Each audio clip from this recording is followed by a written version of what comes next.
Alléluia. Père, nous te rendons toute la gloire.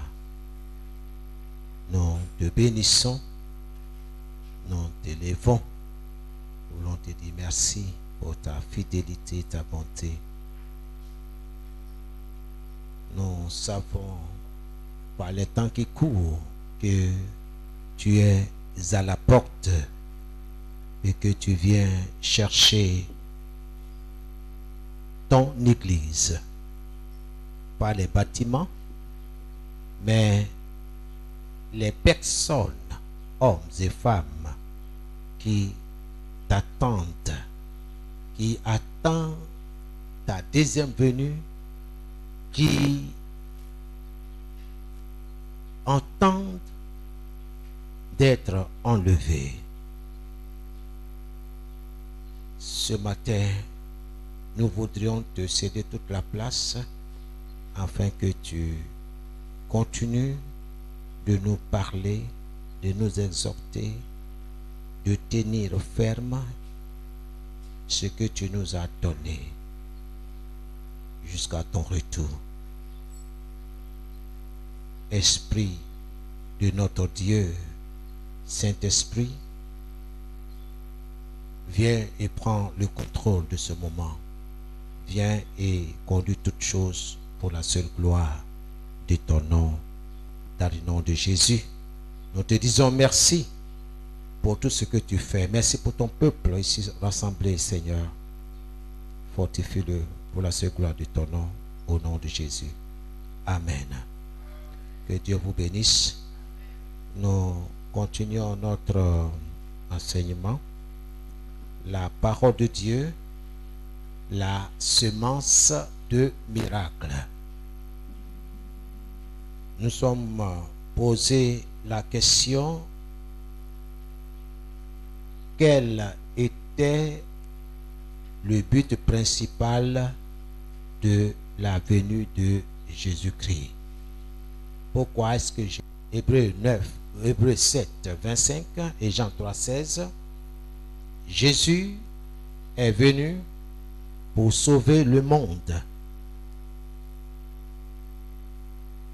pour donner la vie,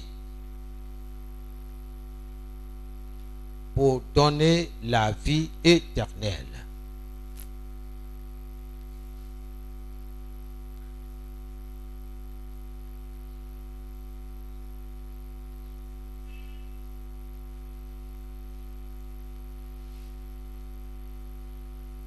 Et enfin, dans Matthieu 18, 11, dans Matthieu 18, 11, et dans Luc 19, 10, Luc 19, 10, Jésus était venu pour sauver. Il était venu chercher et sauver. Chercher et sauver ce qui était perdu. Jésus était venu sur terre, dans ce monde. La toute première fois, il est venu chercher et sauver ce qui était perdu. Je voudrais te demander de tout faire pour comprendre ce que Dieu est en train de dire, pour ne pas te retrouver ailleurs, pour ne pas te retrouver loin de la grâce de Dieu. Il n'y a rien ce matin pour attirer ton regard. Il n'y a rien ce matin pour accrocher ton cœur. Mais Dieu est présent et Dieu est regardant.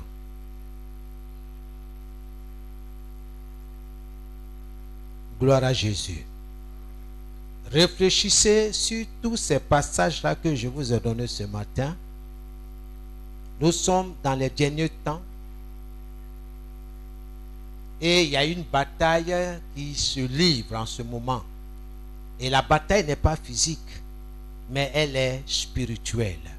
Et si tu n'es pas enraciné dans la parole, tu risques d'être emporté. Dieu est dans sa parole. Que personne ne vienne te tromper. Gloire à Jésus. Amen. Dans le rappel, il a été demandé qu'est-ce qui était mort en Adam. Beaucoup n'étaient pas là le dimanche passé. La parole de Dieu nous rappelle que lorsqu'il a créé Adam, c'était un homme extraordinaire. C'était un homme puissant. C'est un homme à envier. Tout ce qu'il faisait était extraordinaire. C'était superbe. C'était merveilleux. Toute la création de Dieu, tout ce que Dieu a créé était à ses pieds. Il donnait des ordres. Il nommait les animaux. Ce n'est pas Dieu qui a nommé les animaux. Ce n'est pas Dieu qui a donné le nom lion, le nom hippopotame. Non, c'est l'homme. Dieu lui a donné le pouvoir, l'autorité. Il faut que tu saches qui tu étais. Bien-aimé, tu dois savoir cela.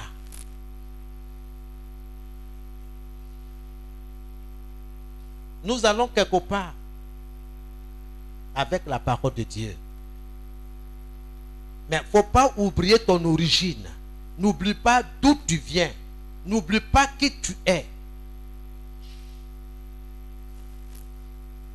Avant la chute, avant que l'homme ne pêche, l'homme était dans une relation parfaite avec Dieu.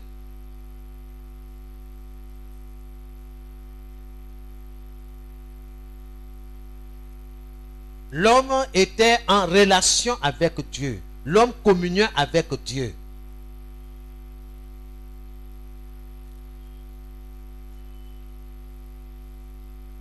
Et le jour où l'homme a péché, parce que Dieu l'avait averti, il dit, le jour où tu désobéiras, le jour où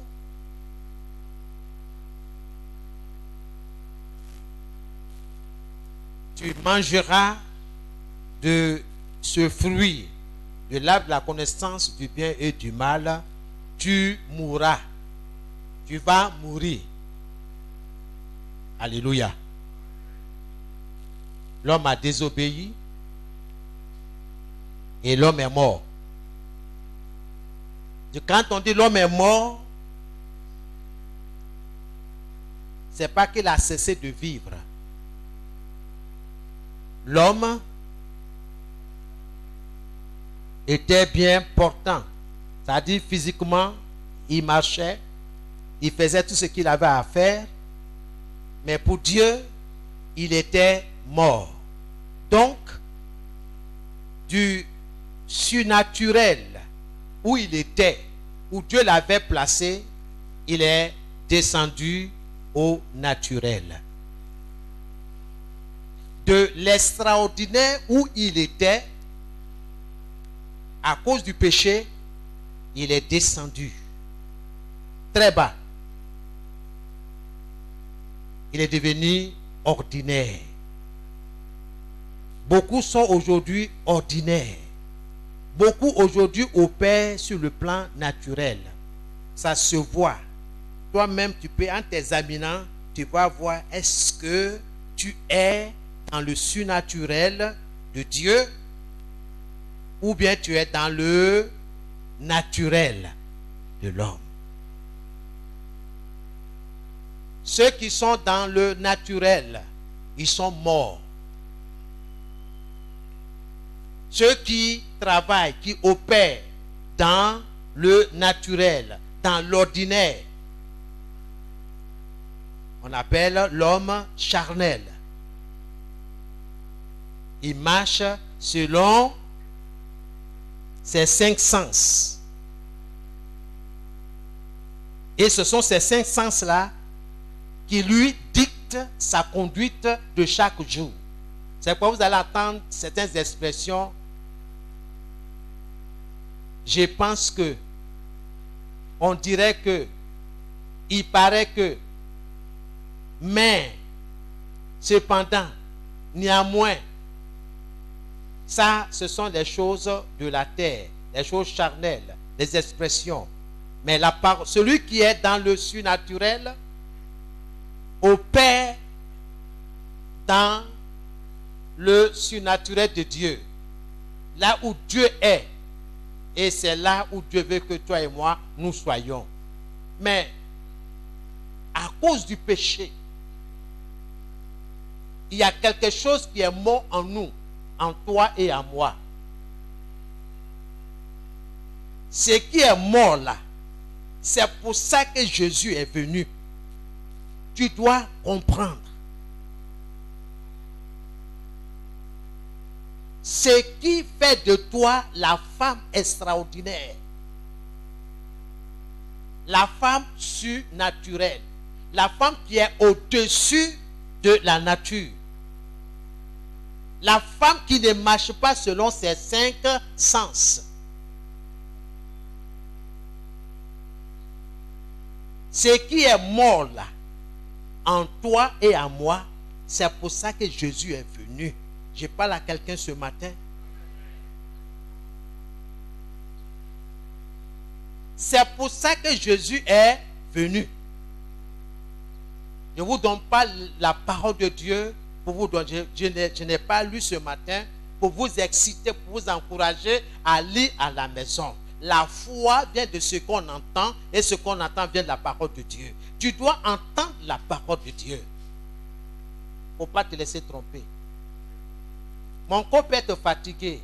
Vous pouvez me regarder et dire, mais il est bizarre ce matin, comme ça. Mon ami, ça là, ce n'est pas un débat.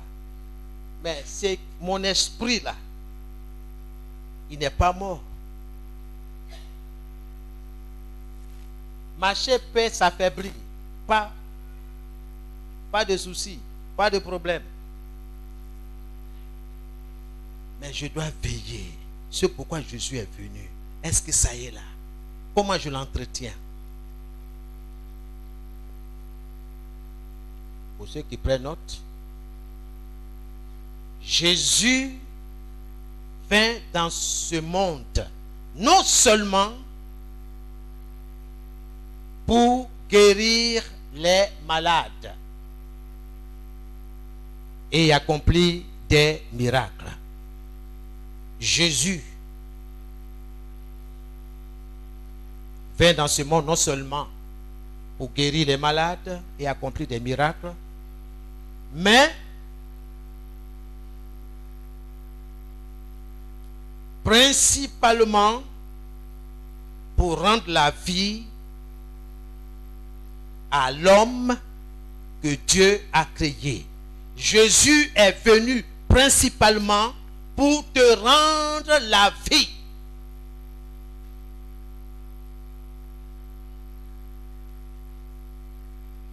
Pour rendre la vie à l'homme que Dieu a créé. Dieu m'a créé. Mais j'ai perdu la vie. J'ai perdu la vie. J'ai perdu le surnaturel. J'ai perdu l'extraordinaire qui était en moi. Ce qui faisait de moi l'homme extraordinaire, la femme extraordinaire. Je l'ai perdu à cause de mes fautes, à cause de mes péchés, à cause de mes offenses, nous dit la parole de Dieu. j'ai perdu cela.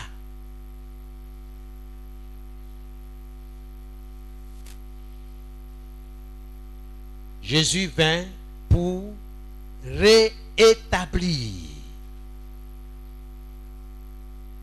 l'homme dans sa position d'autorité en Dieu. Ça, c'est la vérité. Je dois poursuivre cela. Ça doit être l'objet de ma poursuite, de ma recherche. Jésus vint pour rétablir l'homme dans sa position d'autorité en Dieu. Ton autorité là, c'est en Dieu. Et non dans la chair. Non dans ce que tu vois chaque jour. C'est en Dieu. Je dois confesser cela. Jésus est venu pour me rétablir. On dit rétablir. Ça veut dire que tu étais établi quelque part. Mais que tu as perdu cette position. Cette position que toi et moi nous avons perdue, Jésus est venu pour la rétablir. Rétablir ta position et ton autorité en Dieu. C'est pourquoi peu importe ce que les gens diront autour de toi, peu importe ce que les gens pensent de toi, mais le plus important, c'est ce que Dieu pense de toi. Qu'est-ce que tu es devant Dieu? Pas qu'est-ce que tu es devant les hommes. Les hommes peuvent te louer, les hommes peuvent chanter ta louange. Mais tu finis comment? Laisse Dieu faire ta publicité. Laisse Dieu t'approuver. Peu importe ce que les gens disent autour de toi. Mais ce que Dieu dit de toi là, c'est ça qui est la chose, la parole la plus importante. C'est pourquoi je parle la parole de Dieu, la semence du miracle. Jésus est venu pour que toi et moi, nous soyons rétablis dans notre position d'autorité en Dieu. Gloire à Jésus. Les miracles étaient importants, bien aimés, certes. Mais Jésus n'était pas venu dans le monde principalement pour cela. Non. Jésus n'était pas cloué à la croix pour cela non plus. Jésus n'était pas cloué à la croix à cause des miracles, à cause des guérisons. Non.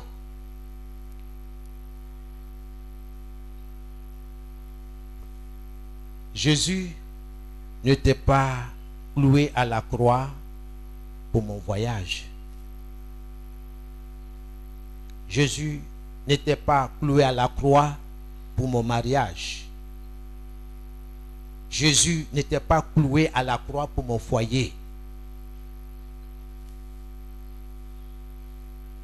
Jésus n'était pas cloué à la croix pour ma fécondité.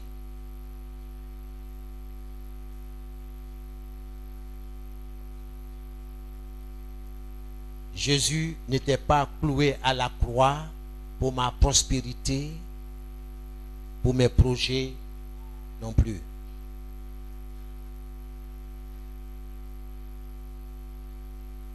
Alléluia. Alléluia. Laissez la parole de Dieu vous choquer ce matin. Si quelqu'un croit que Jésus est venu dans ce monde pour toutes ces choses-là, il faut te détromper. Jésus n'est pas venu dans ce monde pour les miracles. Jésus n'est pas venu non plus pour le mariage. Jésus n'est pas venu non plus pour la prospérité. Tout ce que vous pouvez imaginer. Rappelez-vous ceci, qu'il y avait des miracles remarquables à l'époque de l'Ancien Testament. Maranatha, veuillez vous asseoir.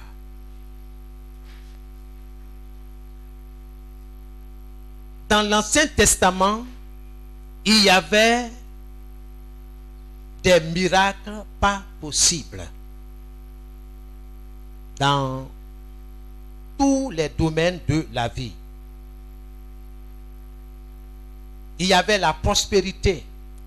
Abraham était prospère. Le mari de Abigail, qui est devenue par la suite la femme de David, cet homme était prospère. Il avait tout un troupeau de moutons, de chèvres, de chameaux. Ok? Dans l'Ancien Testament, il y avait la délivrance. Il y avait la résurrection. Rappelez-vous, dans l'Ancien Testament, on conduisait un homme au cimetière.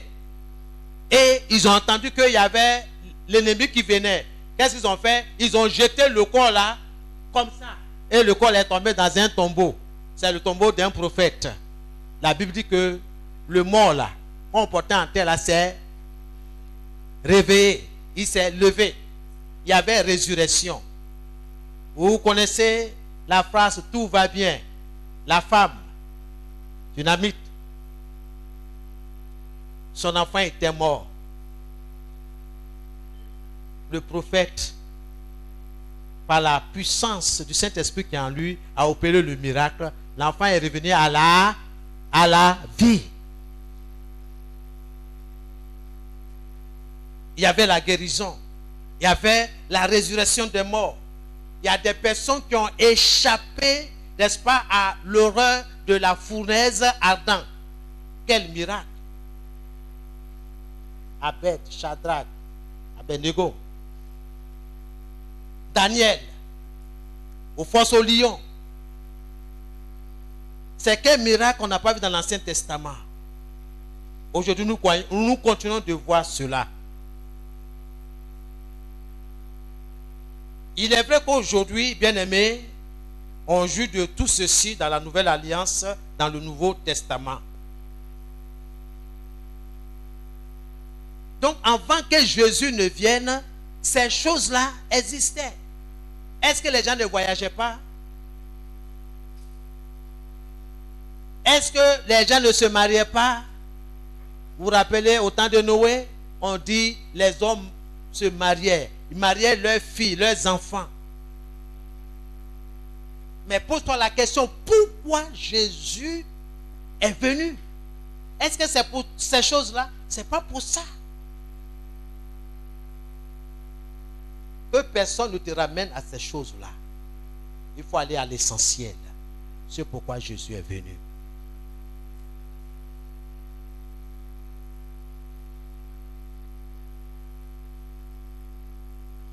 Il faut noter que la nouvelle naissance est la raison principale de la venue de Jésus dans ce monde. La nouvelle naissance est la raison essentielle, la raison principale de la venue de Jésus dans ce monde. Il est écrit dans Hébreux 9, 22. Hébreux 9, 22. Or, d'après la loi, presque tout est purifié avec du sang. Et s'il n'y a pas de sang versé, il n'y a pas de pardon. Comment est-ce que le péché de l'homme peut être ôté, être enlevé? Dieu dit, tout est purifié par le sang. Si le sang n'est pas versé, il n'y a pas pardon. Or, toi et moi, nous avons offensé Dieu par notre conduite, par notre comportement. Si vous lisez dans Éphésiens chapitre 2, le verset 8 à 9.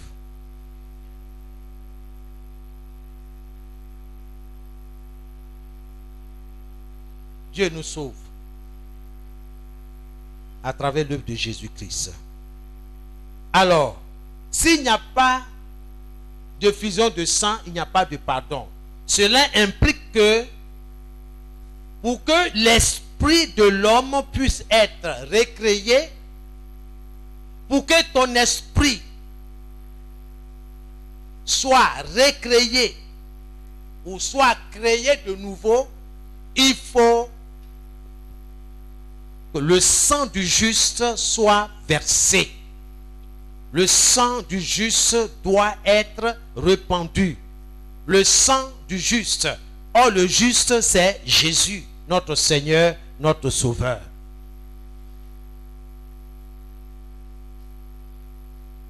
C'est pourquoi vous vous souvenez dans Jean 9, regardons ensemble dans Jean 9, le verset 30, si mes souvenirs sont exacts.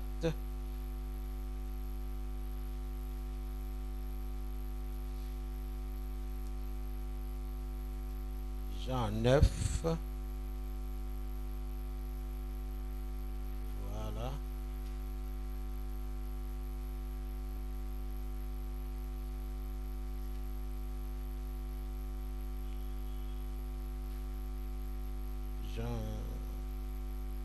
Pardonnez, regardez 19 plutôt.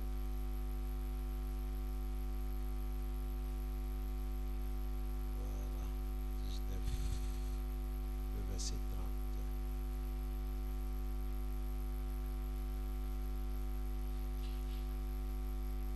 Voilà, Jean 19, le verset 30. Jésus sur la croix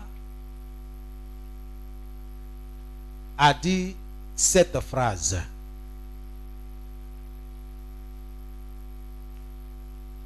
Tout est fini. Tout est fini. Dans d'autres versions, on dit tout est accompli. Ok? Jésus, étant cloué sur la croix, avant de rendre l'esprit, il a dit cette phrase vers son Père. En adressant cette phrase à son Père, dit tout est accompli. Tout est accompli. Jésus a donné sa vie à la croix pour que tu sois recréé. Tu sois rétabli dans ta position et d'autorité en Dieu. C'est pour ça qu'il est là à la croix. C'est pour ça qu'il est mort. Ce n'est pas pour ton mariage, ni pour mon mariage. Ce n'est pas pour mon foyer qu'il est mort. Ok?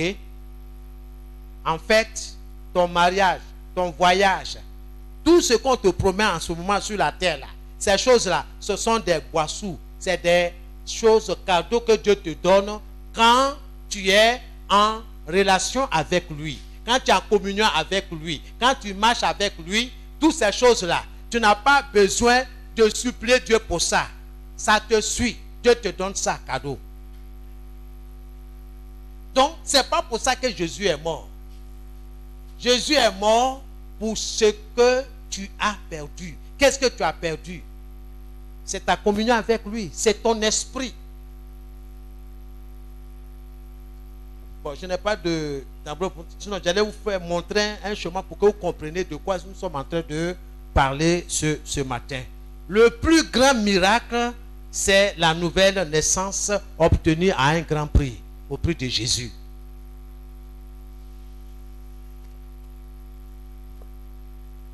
Bon, je ne sais pas comment pour vous montrer de quoi nous sommes en train de parler. Dans l'homme, il y a trois choses. Suivez-moi très bien pour comprendre tout ce que je suis en train de dire. Dans l'homme, quand Dieu a créé l'homme, il y a trois choses. Dieu a fait en sorte que l'homme puisse communiquer, être en relation avec le monde physique. Vous me suivez? Avec le naturel. Alors, pour y parvenir, pour que l'homme soit en contact avec l'environnement, avec ce qui l'entoure, Dieu a mis l'homme dans un corps. C'est ce corps-là que vous voyez. Quand vous me regardez là, c'est ce corps-là.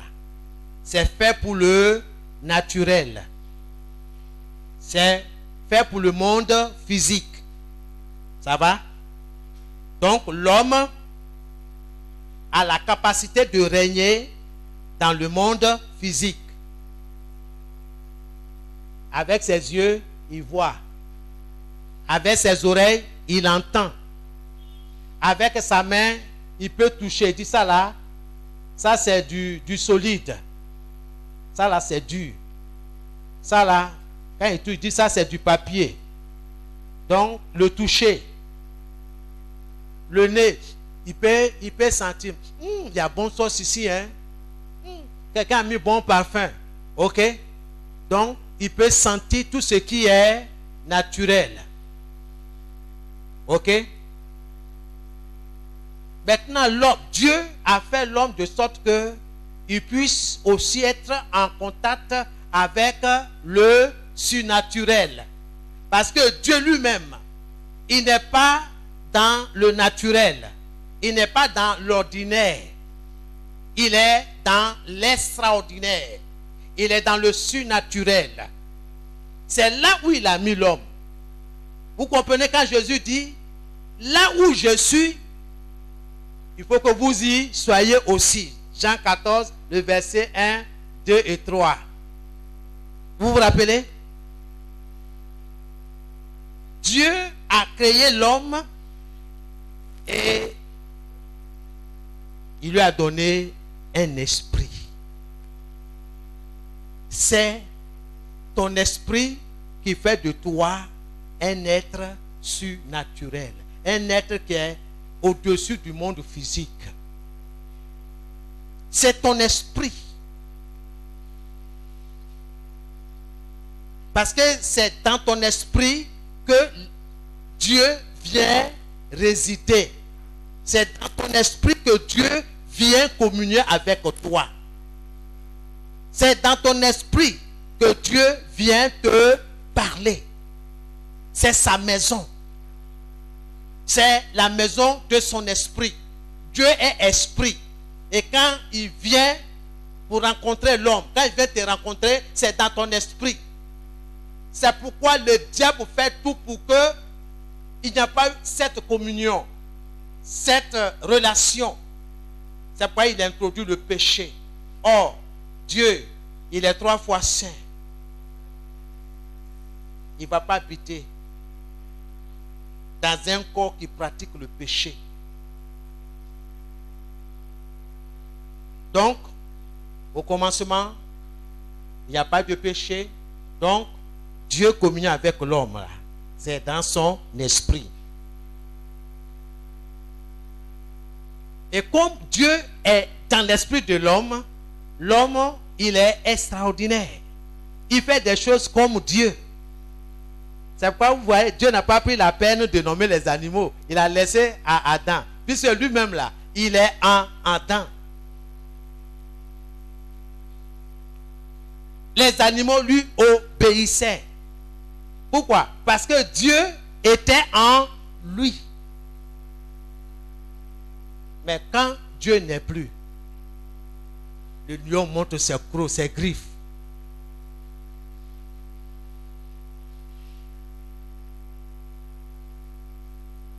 Dieu veut que tu opères sur le surnaturel. Il ne faut pas te laisser conduire par tes yeux. Ce qui rend l'homme supérieur aux animaux, c'est son esprit. Regardez comment Dieu a créé. Dieu a créé l'homme. En l'homme, il y a 3 choses. Il y a son esprit. Pour être en communion avec lui, dans le surnaturel, dans le spirituel. Donc l'homme peut être dans le spirituel. Parce qu'il est spirituel. Il est surnaturel. Il est extraordinaire. Ok? Donc quand l'homme reçoit, l'esprit de l'homme reçoit les informations ou bien les commandements de Dieu, qu'est-ce qui se passe? L'esprit communique à l'âme de l'homme. Or, dans l'âme, il y a trois choses. Il y a la volonté, il y a l'intelligence et il y a les sentiments, les émotions. Vous comprenez quand je dis que Dieu n'est pas sentimental? Il n'est pas dans ça. Dieu, il est esprit. Il est amour. Or, l'amour, c'est dans le domaine surnaturel. Parce que méchants comme nous sommes là. On ne peut pas aimer dans la vérité. On aime quelqu'un parce qu'on reçoit quelque chose. C'est pas vrai? Peuple de Dieu, c'est pas vrai?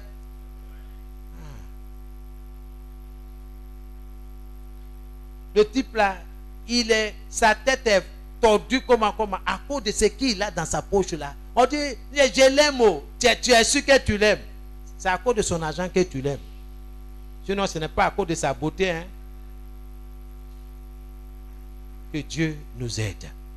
Donc, quand l'esprit est là, il donne l'ordre à l'âme. Fais ça. Parce que Dieu a demandé de faire ça. Et l'âme donne l'ordre au corps de réagir. Voilà comment ça doit fonctionner normalement. Je me fais comprendre? Vous ne voyez pas encore très bien. L'esprit là, l'esprit, il y a l'âme et puis il y a le corps. Donc c'est l'esprit qui est au-dessus de tout. C'est l'esprit qui commande. Il donne les ordres. Et l'âme reçoit l'ordre donné et il commande au corps d'obéir. Et le corps obéit. Mais quand l'esprit est mort, qui prend la place? Qui prend la place? Vous êtes sûr? Quand l'esprit est mort, regardez comment Dieu a disposé les choses. Dieu étant dans l'homme, il donne les ordres. Ok? Il donne les ordres. Il dit, bon, il donne un exemple. Adore-moi ce dimanche-là. Va m'adorer dans mon temple. Ok? Donc, l'homme sans péché, quand il reçoit l'ordre d'aller adorer Dieu, alors l'esprit qui a reçu la pensée de Dieu donne l'ordre à l'âme. L'âme, qui est la volonté, l'intelligence et l'émotion, les sentiments. Donc, l'âme, quand il reçoit cet ordre d'aller adorer Dieu, alors, il donne l'ordre au corps maintenant. C'est maintenant le corps maintenant dit, bon, je prends ma Bible, je m'en vais dans le temple pour adorer Dieu. Esprit, âme et corps. Et il n'y a pas de problème, c'est parfait. Mais quand l'esprit est mort, c'est fermé, c'est mort, il reste quoi dans l'homme? Il reste quoi? L'âme et le corps. L'âme et le corps. Et cela ne satisfait pas ce que Dieu demande. Donc, l'homme est mort. Spirituellement, il est mort. Il est devenu comme un animal. C'est ce que la Bible appelle l'homme charnel. L'esprit est mort. Donc, c'est l'âme qui est là. Donc, l'homme commence à faire les choses selon son intelligence, selon ses pensées à lui. Dieu est absent. C'est pourquoi il dit, il paraît que, il semble que, on dirait que, il semble que, moi je pense que. Les sentiments, l'émotion. L'homme développe trop son intelligence pour pouvoir régler la situation. Or, il ne peut pas se sauver lui-même. Il ne peut pas régler cette situation. C'est pourquoi il est jaloux. Il est meurtrier. Donc, c'est l'âme qui dirige le corps. Tu ne peux pas te sauver toi-même.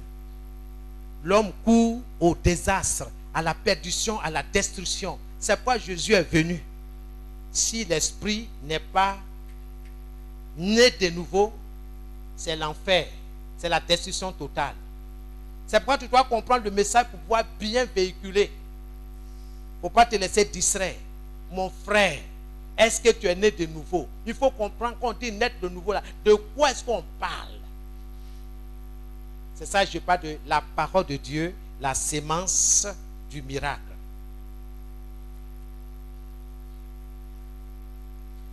Faites tout pour comprendre. Nous sommes dans les derniers temps. Celui qui n'a pas l'Esprit de Dieu, l'Esprit de Jésus ne lui appartient pas. Même si tu as fait 30 ans dans l'église, si tu n'as pas l'Esprit de Jésus, tu ne lui appartiens pas. Or, l'Esprit de Jésus va te recréer si tu l'as. Pas de la nouvelle naissance. Naître de nouveau. Par la parole. Et par le Saint-Esprit. Laisse-toi transformer par la parole de Dieu. Et par le Saint-Esprit. Quand tu lis la parole de Dieu. Quand tu lis quotidiennement la parole de Dieu. Quelque chose va se passer dans ton esprit. Oui. C'est pourquoi vous comprenez, quand tu veux lire la Bible, sommeil. Quand tu viens écouter la parole de Dieu, tu es fatigué. Tu dors. Quand tu veux écouter la parole de Dieu, tu es distrait. Tu es prêt même à laisser la parole de Dieu pour aller répondre à des appels téléphoniques. C'est une bataille. Si tu ne sais pas, le diable est en train de lutter pour entraîner ton âme dans le feu éternel qui a été préparé pour lui et pour ses démons. Et non pour toi. Mais si tu refuses de naître de nouveau, si tu refuses l'action de la parole de Dieu dans ta vie, il ne faut pas t'apprendre à quelqu'un. Il faut t'apprendre à toi-même. Il faut que tu naisses de nouveau par la parole. Laisse-toi diriger par la parole de Dieu. Et non par tes sentiments, et non par les quand dira-t-on, les bavardages autour, machin, aujourd'hui là. Non, non, non, non, non. Dieu dit, si vous ne naissez de nouveau, vous ne verrez point le royaume de Dieu.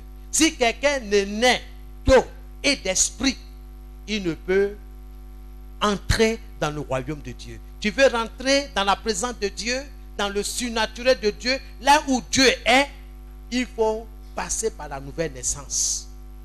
Laisse-toi transformer par la parole de Dieu. Rien d'autre.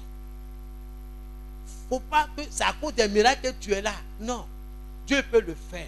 Mais Dieu nous fait la grâce pour être enraciné dans sa parole. Le miracle là, c'est le... je peux dire, c'est le naturel de Dieu. C'est pas... Pour nous, ça nous étonne. Ah, on dit, mais on a vu toi qui as poussé. On est étonné. Mais pour Dieu là, c'est rien. C'est rien. Te donner un mariage, c'est rien pour Dieu. C'est cadeau, c'est rien. Mais un pécheur repentant,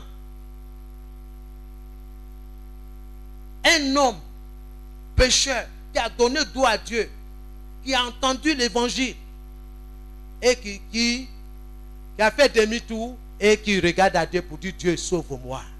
La Bible dit il y a plus de joie dans le ciel. Est-ce qu'on a dit qu'il y a plus de joie dans le ciel parce qu'il y a un mariage qui a eu lieu à l'église? Il y a eu plus de joie dans le ciel parce que quelqu'un a été prospère? Non. Pour un pécheur. Vous pensez que c'est pour elle que Jésus a raconté cette histoire de l'enfant prodigue? Non. c'est à cause de toi et à cause de nous. Pour dire que Dieu a toujours les bras ouverts. Il t'attend. Pour dire, Père, j'ai péché contre toi, contre le ciel et contre toi. Je ne suis pas digne d'être appelé ton enfant. Traite-moi comme tes boys ou bien tes servants, tes esclaves. Le Père dit non, non, non, non, non, non, non, non, non, non. Tu es mon fils, tu es ma fille, tu n'es pas esclave. Envoyez les plus beaux habits là, revêtez-le. C'est pas ça?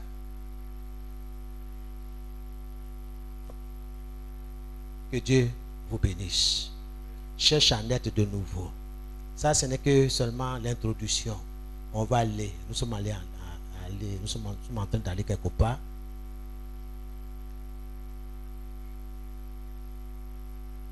Je vais terminer par cette phrase que les autres miracles étaient payés par la prière, la foi et le jeûne. Les autres miracles étaient payés par la prière, la foi et le jeûne. Mais la nouvelle naissance a coûté la vie même de Jésus-Christ. La nouvelle naissance a coûté la vie même de Jésus-Christ.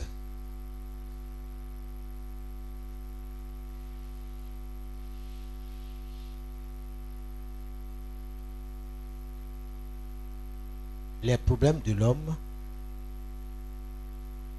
est essentiellement spirituel. Dites-nous bien cela.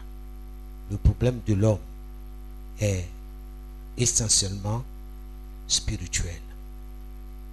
Tous ceux qui vont venir te voir, parler des problèmes, rentrer ici, voilà, son problème est d'ordre spirituel. C'est-à-dire, est-ce qu'il est né de nouveau? Est-ce que son esprit a été recréé? Sinon, si son esprit est mort, il n'y a que Jésus qui peut ressusciter cet esprit-là. Tout ce qu'il a fait, c'est d'accepter Jésus, d'accepter la parole de Dieu dans sa vie en toute sincérité. Pas à cause des miracles. Certains viennent à l'église parce qu'ils ont des problèmes. Ah, moi je vais me marier. Voilà, j'ai dépassé 25 ans, 30 ans. Je ne trouve pas, je vais me marier. C'est pour ça qu'ils viennent voir l'homme de Dieu. Je n'ai pas dit de ne pas venir voir l'homme de Dieu. Mais sache que le problème de la personne là est d'ordre spirituel.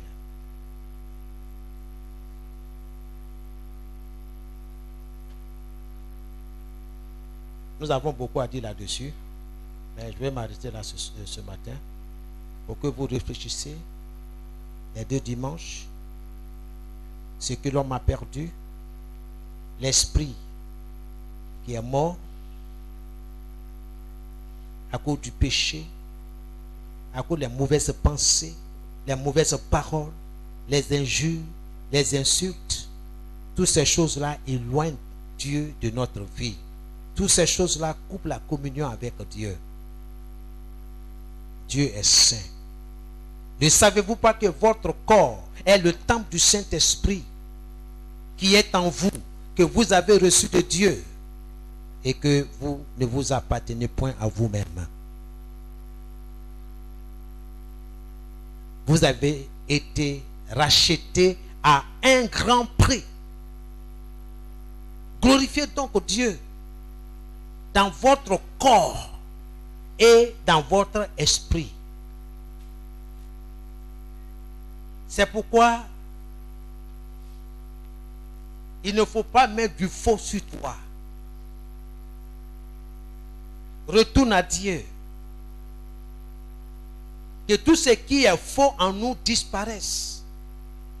Tout ce qui ne glorifie pas Dieu disparaisse. Tout ce qui nous rabaisse doit disparaître de notre vie.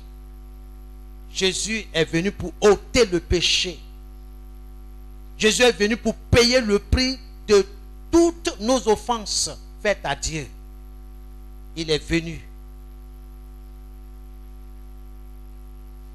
tout est sanctifié par le sang.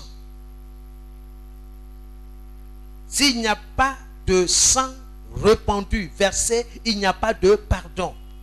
Jésus est venu là donner son sang. Pour toujours. Pour une fois, pour toutes. Son sang suffit. Son sacrifice te permet à toi et à moi d'aller dans la présence de Dieu. Pour dire Père. Et il répond, ma fille ou mon fils, me voici.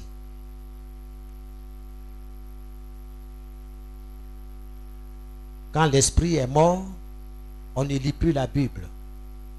Quelqu'un qui ne lit plus la Bible, quelqu'un qui n'a plus une vie de prière, son esprit est mort. Il est mort. Spirituellement, il est mort.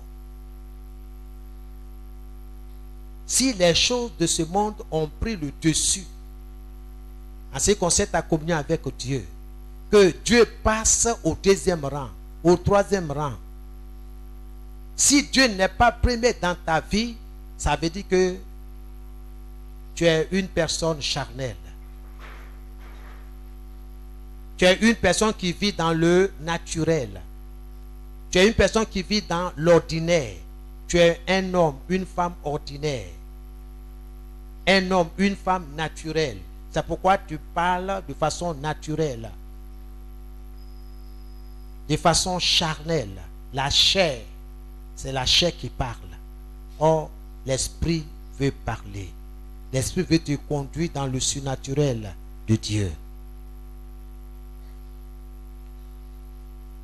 Si les choses de Dieu sont absentes dans ta vie, tu es en danger.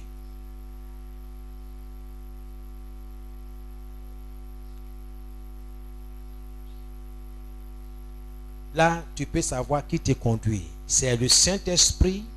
C'est la parole de Dieu qui te conduit par le Saint-Esprit, ou bien c'est tes propres pensées à toi, ton intelligence, ta volonté, ton émotion. Il faut que tu naisses de nouveau. Demande à Dieu, Seigneur, je veux naître de nouveau selon ta parole par la puissance du Saint-Esprit. Voilà les deux choses qu'il te faut. La parole de Dieu, qui est la sémence du miracle, c'est elle qui va produire le miracle. Quand je lis la parole de Dieu, je me sens bien. Mais quand je ne lis pas la parole de Dieu, je me trouve très mal. Mon esprit souffre. C'est comme mon corps qui a faim et que je ne lui donne pas à manger depuis 3 ou 4 jours. Le corps réclame, je vais manger, donne-moi à manger. Quand je ne mange pas la parole de Dieu, quand je ne prie pas, quand je ne suis pas en communion avec Dieu, mon esprit maigrit de jour en jour. Mon esprit est en train de mourir. Et il crie, j'ai faim, je veux manger, donne-moi la nourriture. Matthieu chapitre 4, verset 4. L'homme ne vivra pas de pain seulement, de toute parole qui sort de la bouche de Dieu. Quand tu ne lis plus la Bible, quand la Bible est comme un livre quelconque, comme de la littérature, tu es en danger. Quand les choses de Dieu sont loin de toi, il faut bien lire. Dans le livre de Colossiens, il dit, recherchez les choses qui sont en haut, où Christ est assis à la droite de Dieu. Si tu es en train de rechercher les choses de la terre, tu es en danger, mon frère, ma soeur. Tu es en danger. Si tu ne lis pas, tu ne pries pas, tu n'as pas une vie de prière, tu te lèves, c'est les choses de ce monde. Comment je vais gagner l'argent? Comment je vais faire des profits? Comment je vais faire ceci et cela?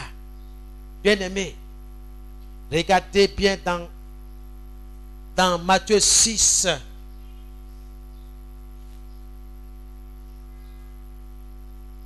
Jésus dit, Matthieu 6, 33, cherchez premièrement le royaume de Dieu. Cherchez le surnaturel de Dieu. Et toutes ces choses que les païens courent après là, toutes ces choses-là, Dieu va vous les donner en abondance.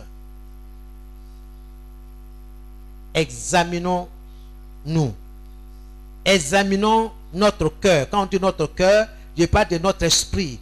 Quel est l'état de ton esprit? Est-ce que tu es une femme de prière? Est-ce que tu es un homme de prière? Est-ce que tu pries? Je sais que tu vas à l'église. Mais quelle est ta communion avec Dieu? Est-ce que tu as soif de Dieu? Est-ce que tu es dans la joie d'aller dans la présence de Dieu? Sans qu'on te force, sans qu'on t'invite, toi-même, tu t'es dit, ah, il faut que vraiment je dise bonjour à mon Dieu. Il faut que je dise quelque chose à mon Dieu. Seigneur, vraiment, je suis content de toi, je t'aime. Seigneur, aujourd'hui, là, vraiment, mon âme est triste. Je ne comprends pas bien, mais je veux te louer, je veux te dire merci. Parce que c'est toi qui restaures mon âme. Qu'est-ce que tu dis? Je suis fatigué. Donc, tu es fatigué? Tu ne peux pas communier avec ton Dieu? Non. Pour l'argent, on n'est pas fatigué. Pour les biens de ce monde, nous ne sommes pas fatigués. Mais Dieu est dans sa parole. Dieu veut te sauver. C'est pourquoi il dit, convertissez-vous. Changez d'attitude, de comportement, de mentalité. Soyez renouvelés dans votre intelligence.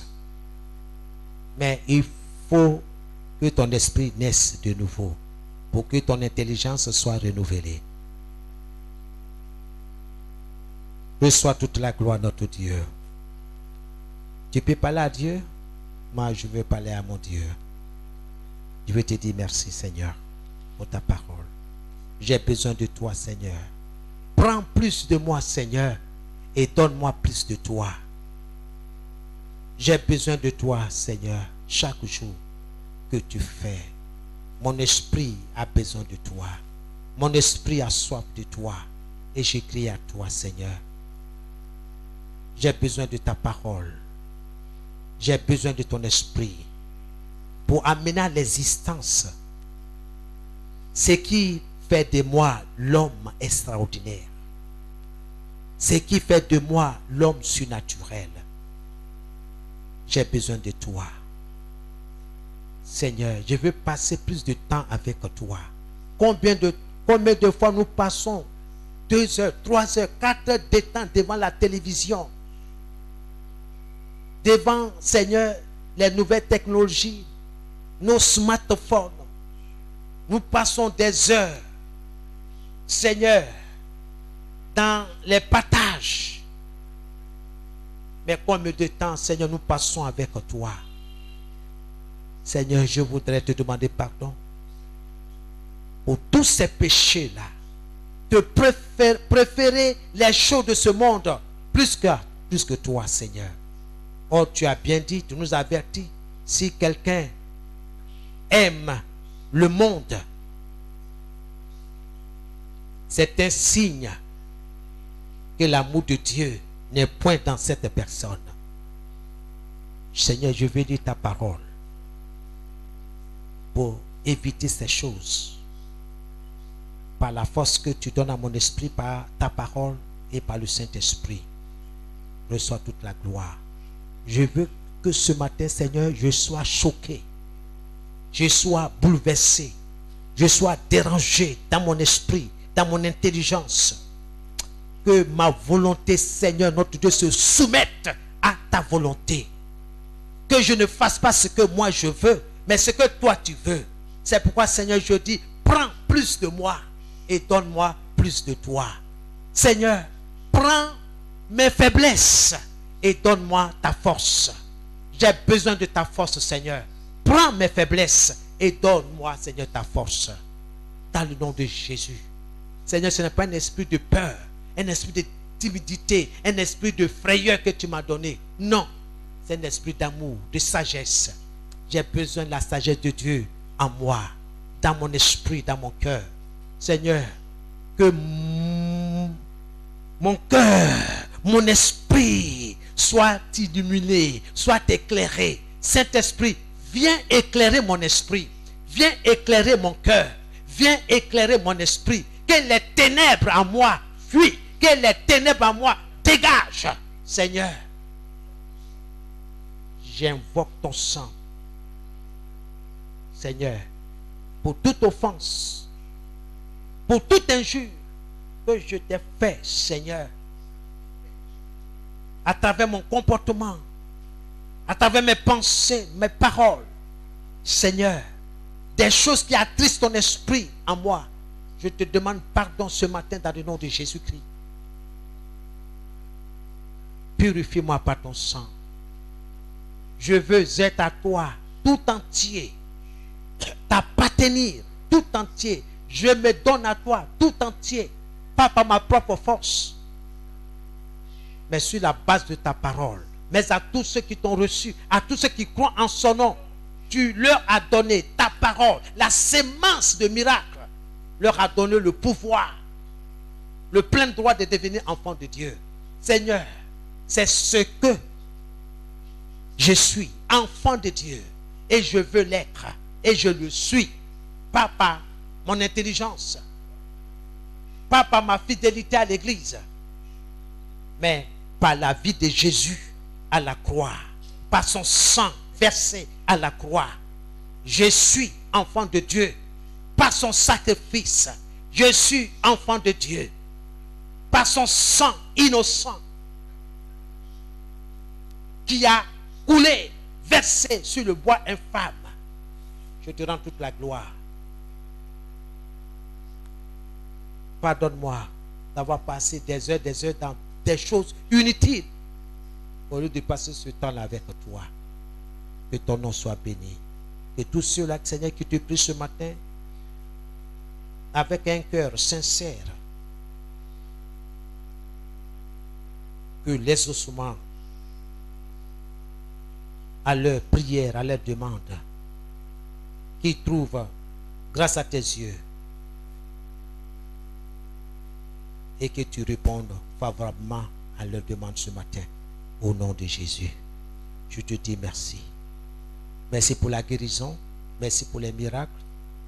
Merci pour toutes les bonnes choses que tu as prévues pour ceux qui t'aiment. Je te dis merci. Garde-nous, Seigneur. En Jésus. Garde-nous en Jésus. Que les choses de ce monde ne nous apportent pas loin de toi. Au nom de Jésus que nous avons prié. Amen. Que Dieu vous bénisse. Que la grâce du Seigneur soit avec vous.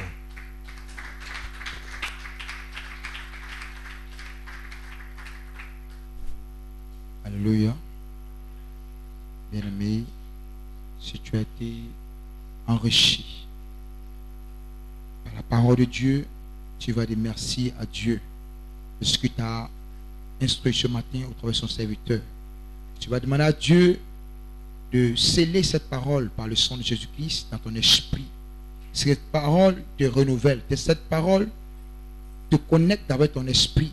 En même temps, tu vas aussi prier pour son serviteur, afin que Dieu lui-même puisse encore l'instruire d'avance, afin qu'il puisse instruire son peuple, et que Dieu puisse le bénir en abondance encore. Et nous allons voir, prions Dieu.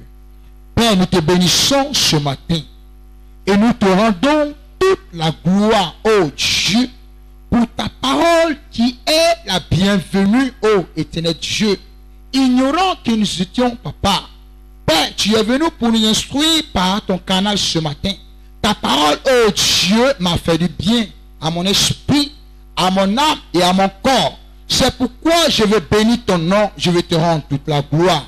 Seigneur, je prie, ô Seigneur, ce matin, que cette parole soit scellée par le sang de Jésus-Christ, et que cette parole, ô Dieu, Seigneur, entre en activité dans ma vie, au nom de Jésus-Christ de Nazareth. Donne-moi, ô Dieu, de contempler la nouvelle naissance et de vivre dans le surnaturel, dans l'extraordinaire, et Seigneur, d'être une personne merveilleuse avec toi au nom de Jésus-Christ de Nazareth. Je prie, papa, pour l'instrument, Seigneur, que tu as utilisé, pour ton serviteur, pour ton canal que tu as utilisé ce matin. Oh Dieu, pour être un canal enrichissant pour moi, ce matin, pour ton peuple, Seigneur. Bénis-le dans mon nom, éternel mon Dieu, mon roi. Que tu le combles de toute grâce, éternel Dieu, mon roi. Seigneur, bénis son ministère, éternel Dieu. Que tu ouvres encore toutes portes, afin que, Seigneur, ce message que nous avons reçu, Père, que ce message soit aussi véhiculé, Père, pour quiconque, Seigneur, a soif de ce message, éternel mon Dieu, mon roi. Merci, Seigneur, pour sa vie. Merci pour son ministère. Merci, oh Dieu, pour tout ce qu'il, Seigneur, que tu as encore soumis encore, oh Seigneur, mon Dieu, mon roi, à ses pieds. Sois glorifié, sois loué, au nom de Jésus-Christ que nous avons prié. Amen. Mais tu vas encore acclamer ton Dieu très fort afin de raccompagner le serviteur de Dieu. Amen. Amen. Bien aimé, nous passons maintenant.